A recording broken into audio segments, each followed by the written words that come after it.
जय श्री राम। रानी कुशवा का हाथ जोड़ के प्रणाम सबको। मैं आ गई आपके सामने सुंदरकांड लेके अर्थ सहित, जिसमें कि हम दो दोहे की चौपाइयां अर्थ सहित सुन रहे हैं। जय श्री राम। हम आ गए थे 44 दोहे पर। 44 दोहे को मैं रिपीट कर देती हूँ, जिससे कि याद आ जाए हमने कहाँ छोड़ा था। जय श्री राम। ओ बे भांति ते आनहु हंस कह कृपाने के तु, जय कृपाल कहे कपि चले अंगद हनु समेत। कृपा के धाम श्री राम जी ने हंसकर कहा, दोनों ही स्थितियों में उसे ले जाओ, ले आओ। तब अंगद और हनुमान सहित सुग्रीव जी कृपालु श्री राम की जय हो कहते हुए चले। अब चौपाई। सादर आगे कर बानर चले, जहाँ रघुपति करुणा करे। दूर ही ते देखे दो भ्राता, नंद दान के दाता। विभीषण जी को आदर सहित आगे करके बानर फिर वहां चले जहां करुणा की खान श्री रघुनाथ जी थे। नेत्रों को आनंद का दान देने वाले अत्यंत सुखद दोनों भाइयों को विभीषण जी ने दूर ही से देखा। बहोरे राम छबे धाम बिलो की, रहे उठट के एक टक पल रोकी। भुजे पर लंब पंजारो ने लोचन, श्यामल गात पर नते बहे मोचन। फिर शोभा के धाम श्री राम जी को देखकर वे पलक मारना रोककर ठिठक स्तब्ध होकर एकटक देखते ही रह गए। भगवान की विशाल भुजाएं हैं, लाल कमल के समान नेत्र हैं और शरणागत के भय का नाश करने वाला सांवला शरीर है। सिंध कंदे आयति उर सोहा, आनन अमित मदन मन मोहा। नयन नीर पुलकित यति गाता, मन धरि धीर कही मृदु बाता।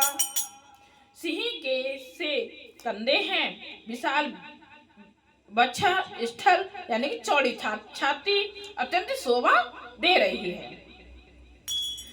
असंख्य कामदेवों के मन को मोहित करने वाला मुख है। भगवान के स्वरूप को देखकर विभीषण जी के नेत्रों में प्रेमासुमों का जल भर आया और शरीर अत्यंत पुलकित हो गया। फिर मन में धीरज धरकर उन्होंने कोमल वचन कहे। नाथ दसानन करे में भ्राता, निश्चर बंस जन्म सुर त्राता।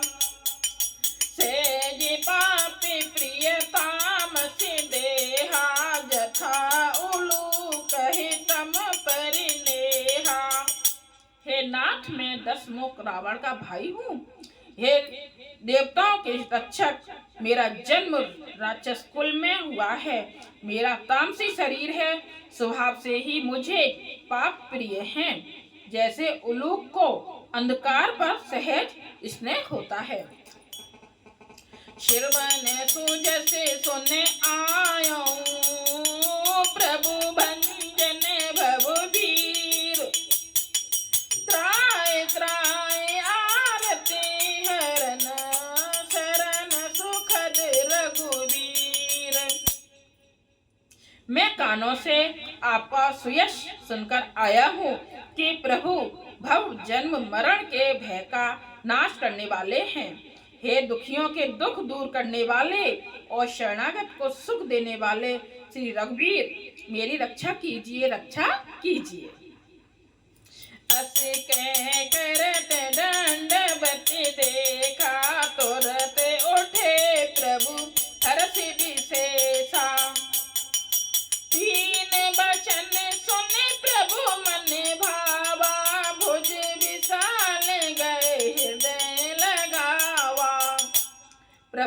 उन्हें ऐसा कहकर दंडवत करते देखा तो वे अत्यंत हर्षित होकर तुरंत उठे। विभीषण जी के दीन वचन सुनने पर प्रभु के मन को बहुत ही भाए। उन्होंने अपनी विशाल भुजाओं से पकड़कर उनको हृदय से लगा लिया। अनुज सहित मिले दिग बैठारी, बोले बचन भगत बेहारी। कैलंक कहु लंकेश सहित परिवारा, कुशल कुठार बास तुम्हारा। छोटे भाई लक्ष्मण जी सहित गले मिलकर उनको अपने पास बैठाकर श्री राम जी भक्तों के भय को हरने वाले वचन बोले। हे लंकेश, परिवार सहित अपनी कुशल कहो, तुम्हारा निवास बुरी जगह पर है। खल मंडली बसो दिन राती, सखा धर्म निभई के भांति। मैं जानो तुम्हारी सभी रीति, अति नय निपुण न भाव अनीति। दिन रात दुष्टों की मंडली में बसते हो, ऐसी दशा में हे सखे तुम्हारा धर्म किस प्रकार निपटा है। मैं तुम्हारी सब रीति आचार व्यवहार जानता हूँ। तुम अत्यंत नीति निपुण हो, तुम्हें अनीति नहीं सुहाती। बरु भले बात नर के करताता, दुष्ट संग जनि देई विधाता। अब पद देख कुशल रघुराया, जो तुम कीन जाने जन दाया। हे तात, नरक में रहना बर अच्छा है, परंतु विधाता दुष्ट का संग कभी न दे। विभीषण जी ने कहा, हे रघुनाथ जी, अब आपके चरणों का दर्शन कर कुशल से हूँ, जो आपने अपना सेवक जानकर मुझ पर दया की है। तब लगे कुशल न जीव कहूँ, सपने मन विश्राम। जब लगे भजत न राम कहूँ, शोक धाम तज काम। तब तक जीव की कुशल नहीं और ना स्वप्न में भी उसके मन को शांति है, जब तक वह शोक के घर काम विशेष कामना को छोड़कर श्री राम जी को नहीं भजता। जय सिया राम। अब हम आ गए हैं सुंदरकांड के 46 दोहे पर, उससे आगे कल। जय सिया राम।